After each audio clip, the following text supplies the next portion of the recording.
ಪರಿಶುದ್ಧವಾದ ನಾಮಕ್ಕೆ ಸ್ತೋತ್ರ ಉಂಟಾಗಲಿ. ತಿರುಗಿನೊಂದು ಆವೃತ್ತಿ ಯಾಸರೆ ಟಿವಿಯನ್ನು ವೀಕ್ಷಿಸ್ತಾ ಇರುವಂಥ ನಿಮ್ಮೆಲ್ಲರಿಗೂ ಕರ್ತನಾದ ಯೇಸು ಕ್ರಿಸ್ತನ ನಾಮದಲ್ಲಿ ಮಧುರವಾದ ವಂದನೆಗಳು. ತಿರುಗಿನೊಂದು ಆವೃತ್ತಿ ನಿಮ್ಮನ್ನು ನೋಡುವುದರಲ್ಲಿ ನಾನು ಬಹಳ ಸಂತೋಷವುಳ್ಳವನಾಗಿದ್ದೇನೆ. ಈ ದಿನ ಕೂಡ ನಾವು ಧ್ಯಾನಿಸಲಿಕ್ಕಿರುವಂಥ ವಾಕ್ಯ ಭಾಗ ಯೋಬನ ಗ್ರಂಥ 35ನೇ ಅಧ್ಯಾಯ 10ನೇ ವಾಕ್ಯ. ಯೋಬನ ಗ್ರಂಥ 35ನೇ ಅಧ್ಯಾಯ 10ನೇ ವಾಕ್ಯ. ನನ್ನ ಸೃಷ್ಟಿಕರ್ತನಾದ ದೇವರು ಎಲ್ಲಿ? ಆತನು ರಾತ್ರಿಯಲ್ಲಿಯೂ ಕೀರ್ತನೆಗಳನ್ನು ಹಾಡ ಮಾಡುತ್ತಾನಲ್ಲ. ಹೌದು ಪ್ರಿಯ ದೇವರ ಮಗುವೆ, ರಾತ್ರಿ ವೇಳೆಯಲ್ಲಿ ಹಾಡನ್ನು ಕೊಡುವ ದೇವರು. ದೇವರ ವಾಕ್ಯ ಹೇಳ್ತದೆ, ಓದಿದಂಥ ವಾಕ್ಯ ಭಾಗದಲ್ಲಿ ದೇವರು, ನನ್ನ ಸೃಷ್ಟಿಕರ್ತನಾದ ದೇವರು ಎಲ್ಲಿ?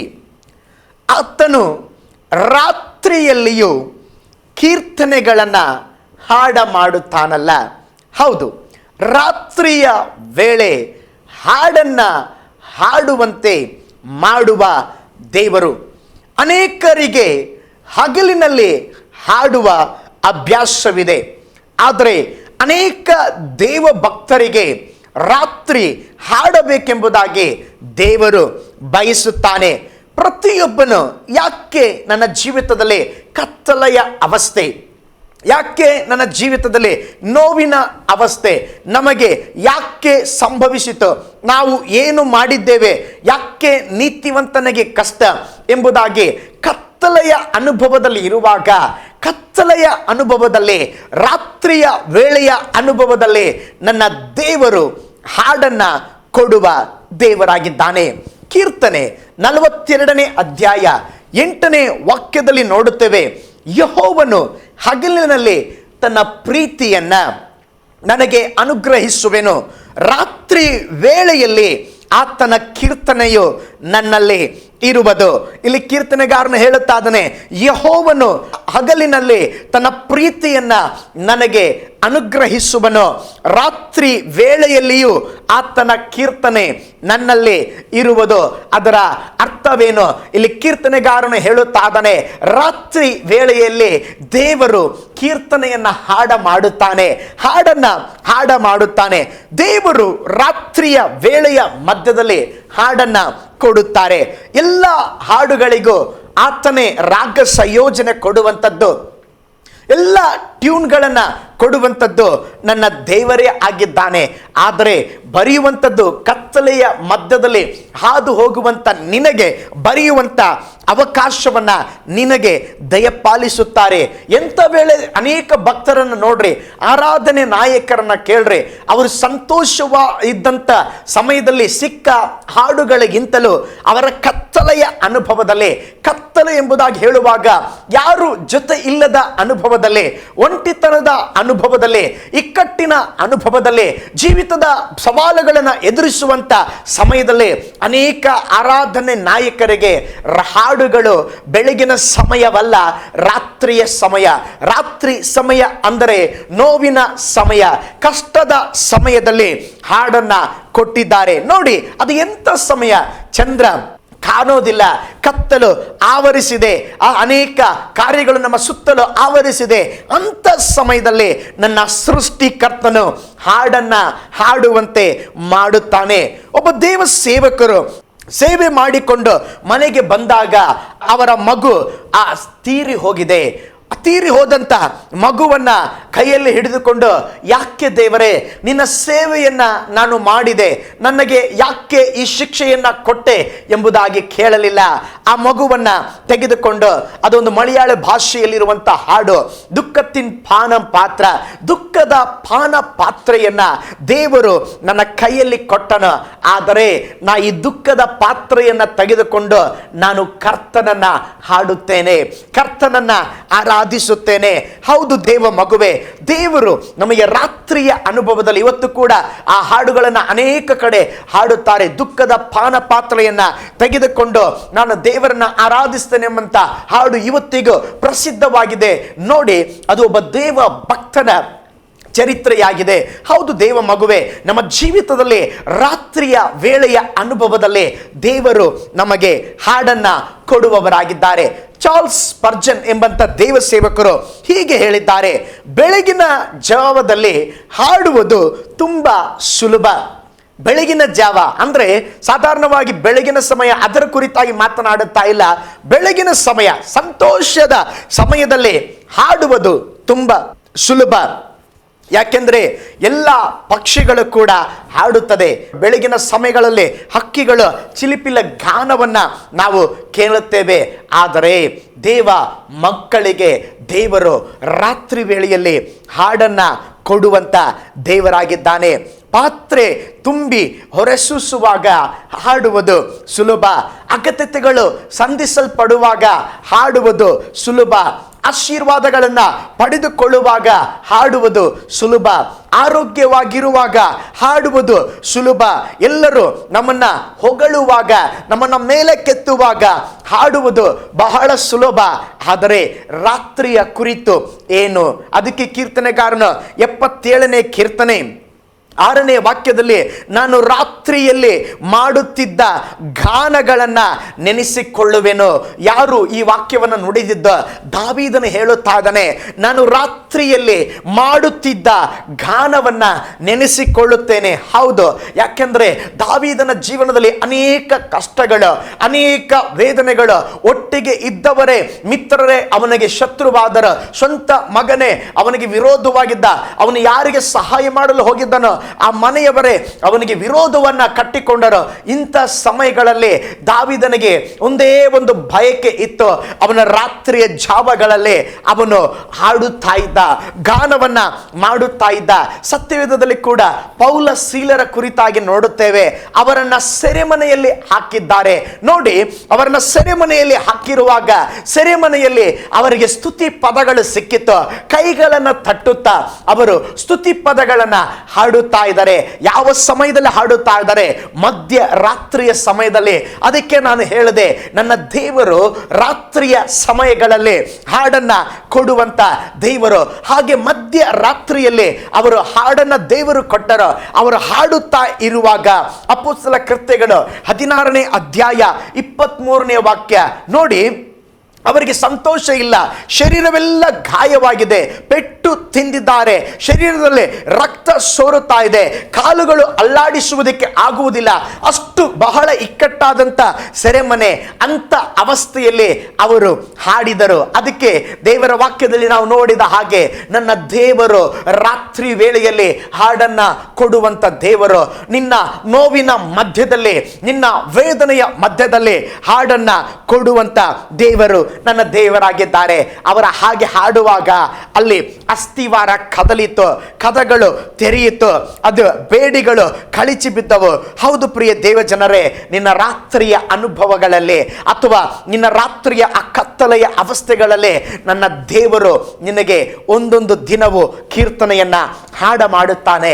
ಹಾಡನ್ನ ಕೊಟ್ಟು ನಿನ್ನನ್ನ ಹಾಡಿಸುತ್ತಾನೆ. ನೋಡಿ, ಪೌಲನ ಅನುಭವ ನೋಡುವಾಗ ಅಪೊಸ್ತಲ ಕೃತ್ಯಗಳು 27ನೇ ಅಧ್ಯಾಯ 20ನೇ ವಾಕ್ಯದ ಅಲ್ಲಿ ನಾವು ನೋಡುವಾಗ, ಅಪೊಸ್ತಲ ಕೃತ್ಯ 27 20ನೇ ವಾಕ್ಯ, ಅನೇಕ ದಿವಸಗಳ ತನಕ ಸೂರ್ಯನಾಗಲಿ ನಕ್ಷತ್ರವಾಗಲಿ ನಮಗೆ ಕಾಣಿಸದೆ ದೊಡ್ಡ ಬಿರುಗಾಳಿ ನಮ್ಮ ಮೇಲೆ ಹೊಡೆದದರಿಂದ ತಪ್ಪಿಸಿಕೊಂಡುವೆಂಬಂತ ಎಲ್ಲ ನಿರೀಕ್ಷೆಯನ್ನ ಅಂದಿನಿಂದ ಕಳೆದು ಹೋಯಿತು.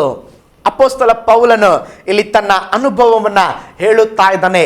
ಅನೇಕ ದಿನಗಳು ಸೂರ್ಯನನ್ನೇ ನೋಡಲಿಲ್ಲ.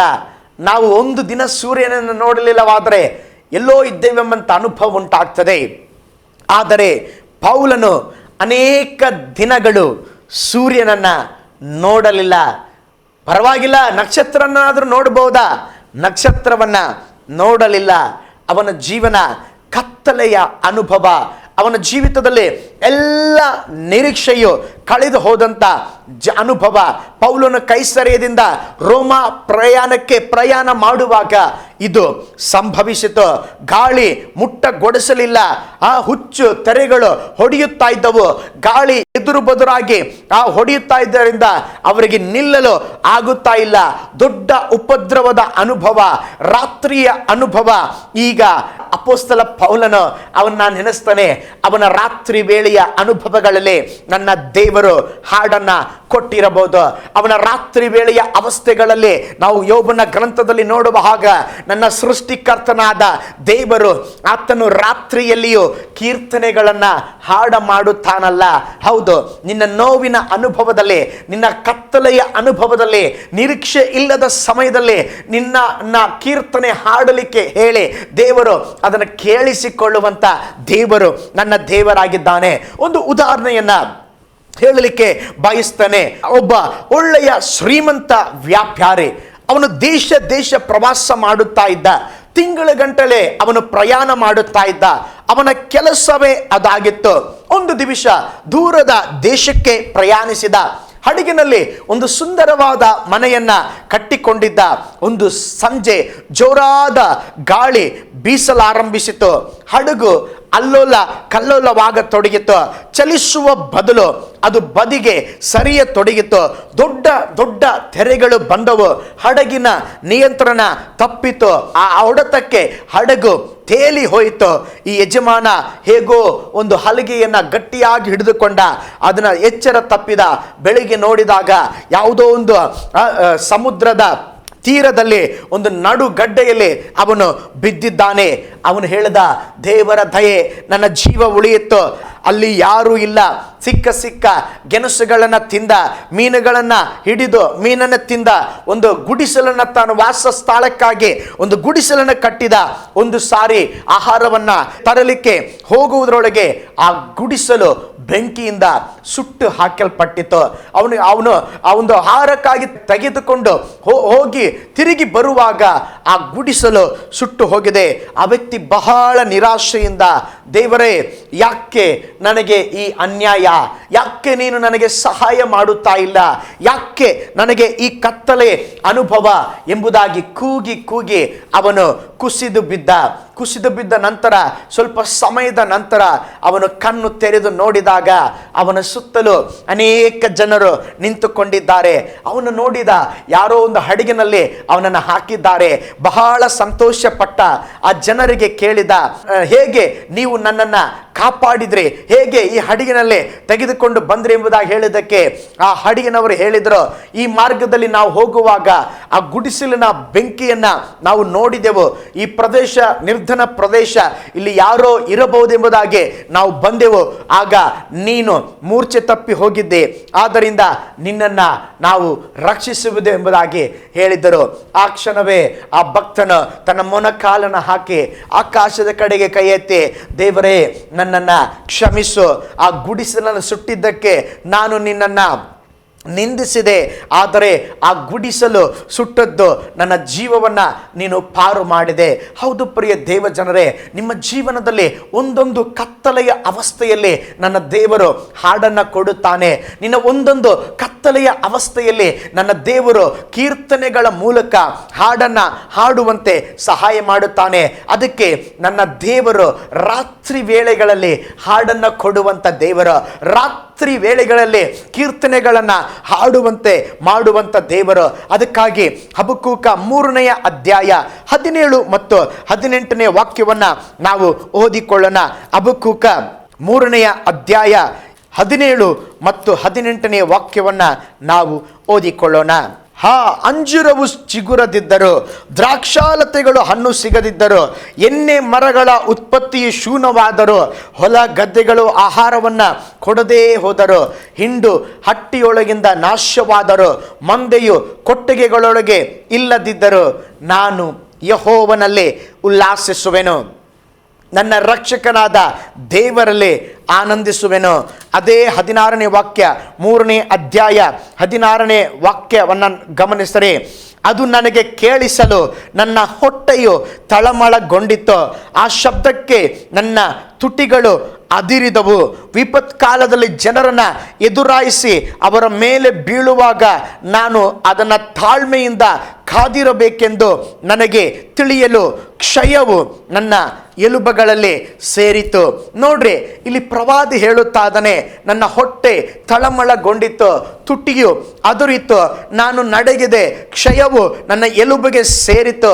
ಈಗ ಇದೆಲ್ಲ ಅನುಭವಗಳಾದ ಮೇಲೆ 19ನೇ ವಾಕ್ಯದಲ್ಲಿ ಅಥವಾ 17ನೇ ವಾಕ್ಯದಲ್ಲಿ ಅದೇ ಪ್ರವಾದಿ ಹಾಡುತ್ತಾ ಇದ್ದಾನೆ ಏನೆಂಬುದಾಗಿ, ಏನು ನಡೆದರು, ಅಂಜೂರ ಚಿಗುರದಿದ್ದರು, ದ್ರಾಕ್ಷಲತೆ ಹಣ್ಣು ಕೊಡದೇ ಇದ್ದರು, ಎಣ್ಣೆ ಮರಗಳ ಉತ್ಪತ್ತಿ ಶೂನ್ಯವಾದರು, ಹೊಲ ಗದ್ದೆಗಳು ಆಹಾರ ಕೊಡದೆ ಹೋದರು, ಹಿಂಡು ಹಟ್ಟಿಯೊಳಗಿಂದ ನಾಶವಾದರು, ನಾನು ಯೆಹೋವನಲ್ಲಿ ಉಲ್ಲಾಸಿಸುವೆನು, ನನ್ನ ರಕ್ಷಕನಾದ ದೇವರಲ್ಲಿ ಆನಂದಿಸುವೆನೆಂಬುದಾಗಿ ಹಾಡುತ್ತಾ ಇದ್ದಾನೆ. ಹೌದು ಪ್ರಿಯ ದೇವ ಜನರೇ, ದೇವರು ನಮಗೆ ಇಕ್ಕಟ್ಟಿನಲ್ಲಿ ಹಾಡನ್ನ ಕೊಡುತ್ತಾರೆ. ನನ್ನ ದೇವರು ಕತ್ತಲೆಯ ಅವಸ್ಥೆಯಲ್ಲಿ, ನಿನ್ನ ನೋವಿನ ಅನುಭವದಲ್ಲಿ ಹಾಡನ್ನ ಕೊಡುವಂತ ದೇವರಾಗಿದ್ದಾನೆ. ಫಿಲಿಪ್ಪಿಯ ಬರೆದ ಪತ್ರಿಕೆ 4ನೇ ಅಧ್ಯಾಯ 13ನೇ ವಾಕ್ಯ ಹೇಳುತ್ತದೆ, ಎಲ್ಲರಿಗೂ ಚಿರಪರಿಚಿತವಾಗಿರುವಂತ ವಾಕ್ಯ ಭಾಗ, ನನ್ನನ್ನು ಬಲಪಡಿಸುವಾತನಲ್ಲಿ ಇದ್ದುಕೊಂಡು ಎಲ್ಲಕ್ಕೂ ಶಕ್ತನಾಗಿದ್ದೇನೆ. ಗಮನಿಸಿ, ಪೌಲನಿಗೆ ಎಲ್ಲವೂ ಸರಿಯಾಗಿರಲಿಲ್ಲ. ಅವನು ಯಾವ ಸಂದರ್ಭದಲ್ಲಿ ಇದನ್ನು ಹೇಳುತ್ತಾ ಇದ್ದಾನೆ? ಫಿಲಿಪ್ಪ ಪತ್ರಿಕೆ ಅಂದರೆ ಅವನು ಸೆರೆಮನೆಯಲ್ಲಿ ಈ ಪತ್ರಿಕೆಯನ್ನು ಬರೆಯುತ್ತಾ ಇದ್ದಾನೆ. ಜೈಲಲ್ಲೂ ಇದ್ದುಕೊಂಡು ಅವನು ಈ ಪತ್ರಿಕೆಯನ್ನು ಬರೆಯುತ್ತಾನೆ. ಒಬ್ಬ ವ್ಯಕ್ತಿ ಜೈಲಲ್ಲಿ ಇರುವಾಗ ಅವನ ಪರಿಸ್ಥಿತಿಯನ್ನು ನೋಡ್ರಿ, ಅವನ ಸನ್ನಿವೇಶವನ್ನು ನೋಡ್ರಿ. ಅವನು ಹೇಳುತ್ತಾ ಇದ್ದಾನೆ, ಬಲಪಡಿಸುವ ಕ್ರಿಸ್ತನ ಮೂಲಕ ನಾನು ಎಲ್ಲವನ್ನ ಮಾಡುವೆನು. ಅವನಿಗೆ ಗೊತ್ತು, ರಾತ್ರಿ ವೇಳೆಯಲ್ಲಿ ನಾನು ಹೇಗೆ ಹಾಡಬೇಕು. ಅವನ ರಾತ್ರಿಯ ವೇಳೆ ಜಾವಗಳಲ್ಲಿ, ಅವನ ಕಷ್ಟದ ಅನುಭವಗಳಲ್ಲಿ, ಆ ರಾತ್ರಿಯ ಹಾಗೆ ಇರುವಂತ ಒಂದು ಕಷ್ಟಕರವಾದ ಜೀವಿತದಲ್ಲಿ ಹೇಗೆ ಹಾಡನ್ನ ಹಾಡಬೇಕೆಂಬುದಾಗಿ ಪೌಲನು ಕಲಿತಿದ್ದನು. ಕಾರಣ ಏನು ಗೊತ್ತಾ? ಅವನ ಜೀವನದ ಅನುಭವದಲ್ಲಿ ಆ ಕಷ್ಟದ ಗಳಿಗೆಯಲ್ಲೆಲ್ಲ ದೇವರು ಹಾಡನ್ನ ಕೊಟ್ಟಿದ್ದರು. ಕೊನೆಯದಾಗಿ ಒಂದು ಉದಾಹರಣೆ ಹೇಳಿ ನಾನು ಮುಗಿಸಲಿಕ್ಕೆ ಬರ್ತೇನೆ. ಹನ್ನಾ ಆರ್ ಹಗಿನ್ಸ್ ಎಂಬಂತ ಒಬ್ಬ ಸಹೋದರಿ ಇದ್ದಳು. ಆ ಸಹೋದರಿ ಯೌವನ ಕಾಲದಲ್ಲೇ ಬ್ಯಾಕ್ ಬೋನ್ ಒಂದು ರೋಗ ಸಂಭವಿಸಿತು. ಆ ಬಲಹೀನತೆ ಬಂದಿದ್ದರಿಂದ ಅವಳಿಗೆ ನಡೆಯಲಿಕ್ಕೆ ಆಗಲಿಲ್ಲ. ಪ್ರಾರಂಭದಲ್ಲೇ ಇದರ ನಿಮಿತ್ತ ತನ್ನ 2 ಕಾಲುಗಳನ್ನು ತೆಗೆದು ಹಾಕಿದರು. ನಡೆಯಲು ಆಗಲಿಲ್ಲ. ಅವಳ ಜೀವಮಾನವೆಲ್ಲ ಬೆಡ್ ರೆಸ್ಟ್ ಆಗಿ ಅವಳು ಸತತವಾಗಿ ಕಷ್ಟಪಡುತ್ತಾ ಇದ್ದಳು.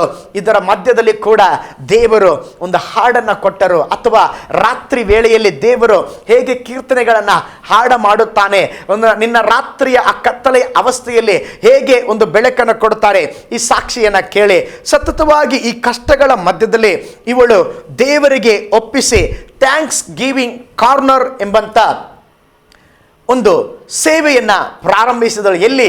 ತನ್ನ ಹಾಸಿಗೆಯ ಬೆಡ್ಡಿನಲ್ಲೇ. ಅವಳು ಇಟ್ಟಂತ ಹೆಸರು ಥ್ಯಾಂಕ್ಸ್ ಗಿವಿಂಗ್ ಕಾರ್ನರ್. ಅಂದ್ರೆ ಆ ಹಾಸಿಗೆಯಲ್ಲಿ ಯಾವಾಗಲೂ ಆ ಕಾರ್ನರ್ ಅಲ್ಲಿ ಅವಳು ಮಲಗುತ್ತಾ ಇರೋದ್ರಿಂದ ಆ ಹೆಸರನ್ನ ಕೊಟ್ಟಳು. ಅದಾದ ನಂತರ ಅವಳು ಒಂದು ಮುಖ್ಯವಾದ ತೀರ್ಮಾನವನ್ನು ತೆಗೆದುಕೊಂಡು 200 ಮಿಷನರಿಗಳಿಗಾಗಿ ಪ್ರತಿನಿತ್ಯ ತಪ್ಪದೆ ಪ್ರಾರ್ಥಿಸುತ್ತಾ ಇದ್ದಳು. ವರ್ಷಕ್ಕೆ ಒಂದಾವರ್ತಿ ಪ್ರೋತ್ಸಾಹಿಸುವುದಕ್ಕೆ ಸೇವಕರುಗಳಿಗೆ ಪತ್ರವನ್ನ ಬರೆಯುತ್ತಾ ಇದ್ದಳು. ಅವಳು ಒಂದು ದಿವಸವೂ ಕೂಡ ಆ ಕತ್ತಲೆಯ ಅವಸ್ಥೆಯಲ್ಲಿ ನನಗೆ ಯಾಕೆ ಹೀಗಾಯ್ತೆಂಬುದಾಗಿ ಕೇಳದೆ ಇದ್ದ ಅವಸ್ಥೆಯಲ್ಲಿ ದೇವರ ಸೇವೆಯನ್ನ ಬಹಳ ಚೆನ್ನಾಗಿ ಮಾಡಿದಳು. ಅವಳು 77ನೇ ವರ್ಷದಲ್ಲಿ ಒಂದು ಪುಸ್ತಕ ಬರೆದಳು.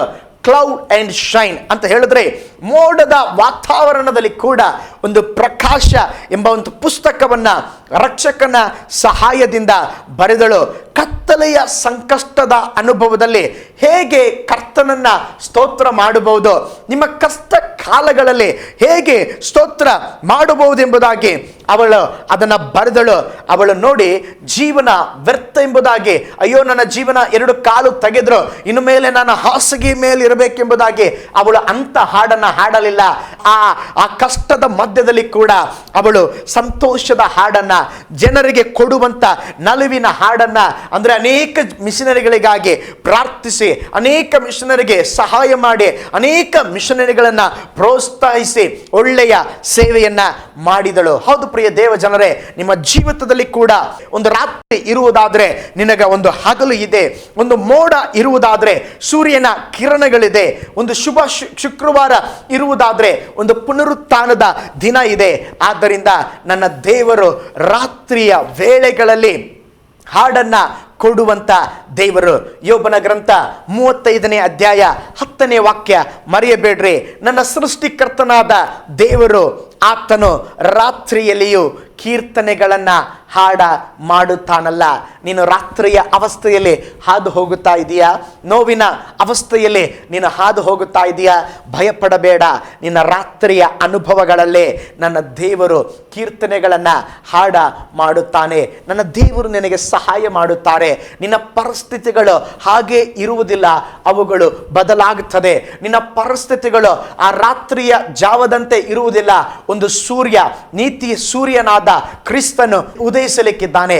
ನಾವು ಕಣ್ಗಳ ಮುಚ್ಚಿ ನಾವು ಪ್ರಾರ್ಥನೆ ಮಾಡೋಣ.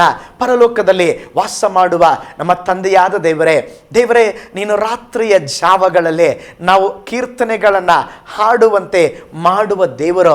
ಅನೇಕ ಭಕ್ತರು ತಮ್ಮ ರಾತ್ರಿಯ ಅನುಭವಗಳಲ್ಲಿ ಹಾಡಿದ್ದಾರೆ, ಕಷ್ಟದ ಅನುಭವದಲ್ಲಿ ಹಾಡಿದ್ದಾರೆ. ನಮ್ಮ ಜೀವಿತದಲ್ಲಿ ಕೂಡ ಸ್ವಾಮಿ ಕತ್ತಲೆಯ ಅವಸ್ಥೆಗಳಿದೆ, ಕತ್ತಲೆಯ ನೋವುಗಳಿದೆ. ಅವುಗಳ ಮಧ್ಯದಲ್ಲಿ ಕರ್ತನೆ, ನಾವು ಗುಣಗುಟ್ಟದೆ, ನಾವು ಪ್ರಶ್ನೆಗಳನ್ನು ಕೇಳದೆ ಕರ್ತನನ್ನ, ಜೀವ ಸ್ವರೂಪನಾದ ದೇವರನ್ನ ಕೀರ್ತಿಸುವುದಕ್ಕೆ, ಹಾಡುವುದಕ್ಕೆ ನಿನ್ನ ರಾಗವನ್ನು ಕೊಡಪ್ಪ, ನಿನ್ನ ಕೀರ್ತನೆಗಳನ್ನು ಕೊಡು ಸ್ವಾಮಿ. ಅದರ ಮೂಲಕ ನಿಮ್ಮ ನಾಮವನ್ನು ಮಹಿಮೆ ಪಡಿಸಲಿಕ್ಕೆ ನಮಗೆ ಸಹಾಯ ಮಾಡ್ರಿ. ಇದನ್ನು ನೋಡಿದ ಪ್ರತಿಯೊಬ್ಬರಿಗಾಗಿ ನಾವು ಪ್ರಾರ್ಥಿಸುತ್ತೇವೆ. ಅವರ ಜೀವಿತದ ಎಲ್ಲ ಕತ್ತಲೆಯ ಅನುಭವದಲ್ಲಿ ನೀವು ಅವರಿಗೆ ಕೀರ್ತನೆಗಳ ಹಾಡನ್ನು ಹಾಡುವಂತೆ ಮಾಡಿ ಅವರ ಕತ್ತಲೆಯ ಅನುಭವಗಳು ನೀಗಿಸಲ್ಪಡಲೆಂಬುದಾಗಿ ನಾವು ಪ್ರಾರ್ಥಿಸ್ತೇವೆ. ನಮ್ಮ ಪ್ರಾರ್ಥನೆಯನ್ನು ಕೇಳಿದ ಪ್ರೀತಿಗಾಗಿ ನಿಮಗೆ ಸ್ತೋತ್ರ ದೇವರೇ. ನಮ್ಮ ಪ್ರಾರ್ಥನೆಯನ್ನು ಕೇಳೋದಕ್ಕೆ ನಿಮ್ಮನ್ನು ಕೊಂಡಾಡುತ್ತೇವೆ ಸ್ವಾಮಿ. ಎಲ್ಲ ಸ್ತುತಿ, ಘನ, ಮಾನ, ಮಹಿಮೆಯನ್ನು ನಾವು ನಿಮಗೆ ಸಲ್ಲಿಸುತ್ತೇವೆ. ಯೇಸು ಕ್ರಿಸ್ತನ ಹೆಸರಿನಲ್ಲಿ ಪ್ರಾರ್ಥಿಸಿ ಬೇಡಿ ಹೊಂದಿದ್ದೇವೆ ನಮ್ಮ ಪರಲೋಕದ ತಂದೆಯೇ. Amen, amen. Praise the lord. ದೇವರು ನಿಮ್ಮನ್ನು ಧಾರಾಳವಾಗಿ ಆಶೀರ್ವಾದ ಮಾಡಲಿ. ಈ ಆಶ್ಚರ್ಯ ಟಿವಿಯನ್ನು ವೀಕ್ಷಿಸಿದ್ದೀರಿ, ಇತರರಿಗೆ ತಿಳಿಸರಿ. ಈ ಆಶ್ಚರ್ಯ ಟಿವಿಗಾಗಿ ಪ್ರಾರ್ಥಿಸರಿ. ದೇವರು ನಿಮ್ಮನ್ನು ಹೆಚ್ಚಾಗಿ ಆಶೀರ್ವಾದ ಮಾಡಲಿ. ಮೈ ಗಾಡ್ ಬ್ಲೆಸ್ ಯು.